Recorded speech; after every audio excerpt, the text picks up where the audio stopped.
केंद्रीय गृह राज्य मंत्री नित्यानंद राय आज भागलपुर पहुंचे। भारतीय जनता पार्टी के कार्यकर्ताओं ने फूल माला एवं पुष्प गुच्छ देकर उनका भव्य स्वागत किया। उसके बाद वह श्री श्री गौशाला भागलपुर आकर मेले का उद्घाटन किए। सबसे पहले गौ माता का चरण स्पर्श कर उन्हें हरी घास का चारा खिलाते हुए चंदन लगाकर प्रणाम किया। इस अवसर पर उन्होंने कहा, गौ हमारी माता है, उनकी रक्षा करना हमारा कर्तव्य है। गौशाला के अधिग्रहित जमीन को लेकर कहा, जिसने भी गौशाला की जमीन को अधिग्रहण किया है जल्द से जल्द उनसे बात की जाएगी और गौशाला की व्यवस्था को और दुरुस्त और व्यवस्थित ढंग से तैयार किया जाएगा। मेले में शहर के कई गणमान्य लोगों के साथ साथ हजारों की संख्या में शहरवासी उपस्थित थे।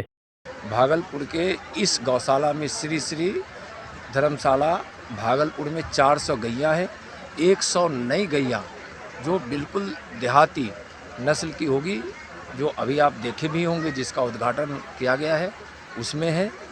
और आज यहाँ इस गौपाष्टमी के कार्यक्रम में मैं भाग लेने के लिए आया हूँ कि जिसने भी अतिक्रमण, जिसने भी अधिग्रहण इस श्री श्री गौशाला भागलपुर के ज़मीनों का जिसने भी अधिग्रहण किया है, एक न एक दिन उस ज़मीन को मैं वापस करवाऊंगा ही करवाऊंगा। बरारी थाना क्षेत्र में एक युवक की अज्ञात अपराधियों द्वारा धारदार हथियार से मारकर हत्या कर दी गई थी, जिसकी पहचान सुर्खीकल के रहने वाले पंकज तांती के 19 वर्षीय पुत्र समीर कुमार उर्फ इलू के रूप में हुई। परिजनों द्वारा बताया अनुसार एवं अनुसंधान के क्रम में आए तथ्य के आधार पर पाया गया कि मृतक की बहन की शादी 1 जून को किसी और व्यक्ति से हो रही थी। उसी दिन मंडप से मृतक की बहन को कठलबाड़ी का रहने वाला जितेंद्र राम का बेटा सौरभ हरि द्वारा भगा लिया गया था। मृतक की बहन अभी तक सौरभ हरि के साथ प्रेम प्रसंग में थी, जिसका विरोध मृतक हमेशा करता था। पूर्व में मृतक समीर और सौरभ दोनों दोस्त थे। समीर अपनी बहन को समझाता था और कभी कभार मारपीट भी करता था, जो बातें उसकी बहन अपने प्रेमी सौरभ हरि को बता देती थी, जिस कारण सौरभ हरि समीर का दुश्मन हो गया था। काली प्रतिमा विसर्जन के दौरान अभियुक्त सौरभ हरि ने अपने साथियों के साथ मिलकर समीर की हत्या कर दी। पुलिस टीम के द्वारा त्वरित कार्रवाई करते हुए इस कांड की प्राथमिक अभियुक्त सौरभ हरि को गिरफ्तार कर लिया गया। उसने अपने अपराध को भी स्वीकार किया। उसके अन्य 4 साथियों को भी गिरफ्तार किया गया। गिरफ्तार अपराधियों में कठलबाड़ी का रहने वाला सौरभ कुमार, बड़ी खंजरपुर का रहने वाला विशाल कुमार उर्फ डमरू, इसाकचक का रहने वाला गणेश हरि, विक्रमशिला कॉलोनी तिलका मांझी का रहने वाला समीर, लालूचक भट्टा इसाकचक का रहने वाला अभिषेक कुमार है। ये काली पूजा विसर्जन की रात्रि में 27 तारीख को बरारी थाना अंतर्गत एक युवक का मर्डर हुआ था।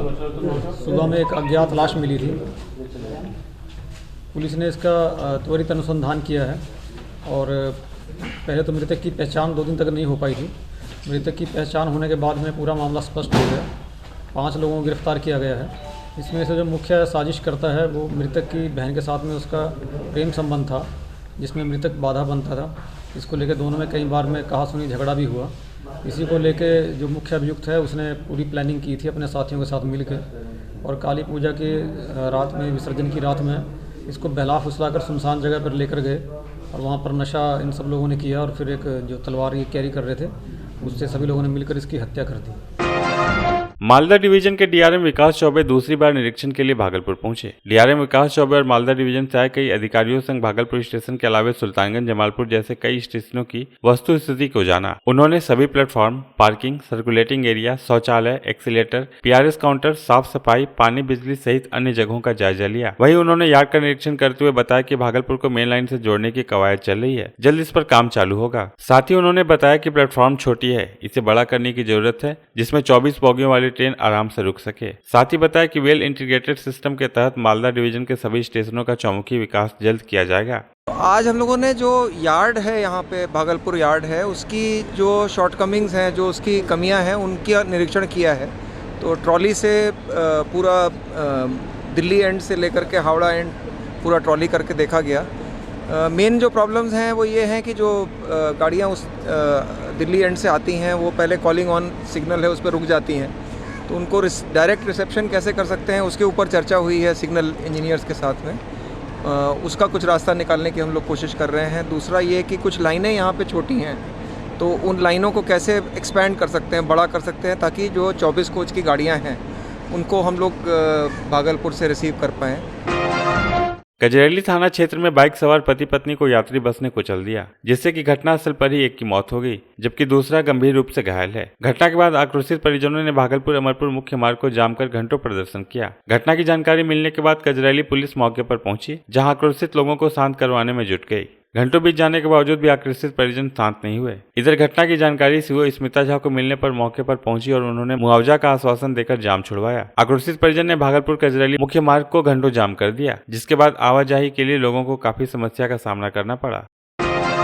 भागलपुर के सुल्तानगंज थाना क्षेत्र के ब्लॉक के समीप बाइक लदे कंटेनर में भीषण आग लगने पर 20 मोटरसाइकिल बाइक खाक हो गए। मौके पर अफरा तफरी का माहौल और जाम की समस्या होने पर घटना की जानकारी स्थानीय ग्रामीणों द्वारा पुलिस प्रशासन को देने पर घटनास्थल पर दमकल गाड़ी लेकर पहुंच आग पर काबू पा लिया गया। घटना के कारण घंटों सड़क जाम होने पर पुलिस ने किसी तरह जाम हटाया। वहीं बाइक लदे ट्रक कंटेनर के ड्राइवर रामबाबू चौहान ने बताया कि मुंगेर से भागलपुर जाने के दौरान बिजली के तार की चिंगारी से कंटेनर में आग लग गई। आग कहाँ लगा कुछ पता नहीं चला। सुल्तानगंज ब्लॉक के समीप जब आग की लपटें देख गाड़ी से उतरे तो अपनी जान बचाई।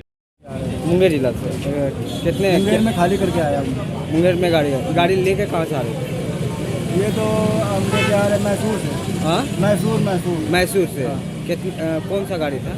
ये अपाची गाड़ी था। अपाची। कितना गाड़ी है ऊपर में? 20 गाड़ी। 20 गाड़ी। तो उसमें कैसे आग लगा?